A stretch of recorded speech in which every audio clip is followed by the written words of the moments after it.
આ તમામની વચ્ચે હવે સુરતના ડાયમંડ અને ટેક્સટાઇલ વેપારીઓની માંગણી સામે આવી। તેમનું કહેવું એક મહત્વપૂર્ણ સમાચાર ગિફ્ટ સિટીમાં દારૂની છૂટછાટ મુદ્દે એમએલએ કેરીબેનનું નિવેદન સામે આવ્યું। બુટલેગરોને મોટો ધંધો થાય એ માટે ગિફ્ટ સિટીમાં દારૂની ગિફ્ટ અપાય, કેરીબેનનું આ નિવેદન।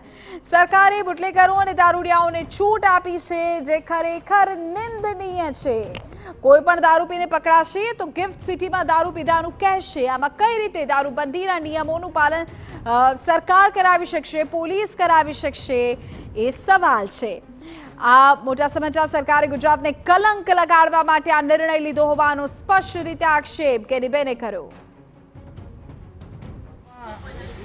આપણે બંધારણીય રીતે દારૂબંધીનો કાયદો અમલમાં હોય ત્યારે ગુજરાત સરકારે દારૂડિયાઓને છૂટ આપવા માટે અને બુટલેગરોને મોટો ધંધો થાય એ માટે કરીને ગાંધીનગર ગિફ્ટ સિટી ખાતે દારૂ પીવા માટેની છૂટ આપી એ ખરેખર નિંદનીય છે।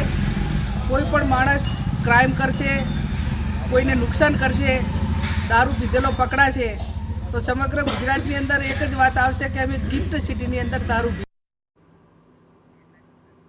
કેરીબેને તમે સાંભળ્યા, જેઓ સ્પષ્ટ રીતે સવાલો ઉઠાવી રહ્યા છે। તેમના સવાલો અમુક અંશે વ્યાજબી પણ છે કે બુટલેગરોને મોટો ધંધો થાય તે માટે ગિફ્ટ સિટીમાં દારૂની છૂટ આપી હોવાનો આક્ષેપ કર્યો। તેમણે કહ્યું કે આ ખરેખર નિંદનીય બાબત છે। કોઈ પણ વ્યક્તિ પકડાશે તો હવે ગિફ્ટ સિટીનું નામ આગળ ધરશે।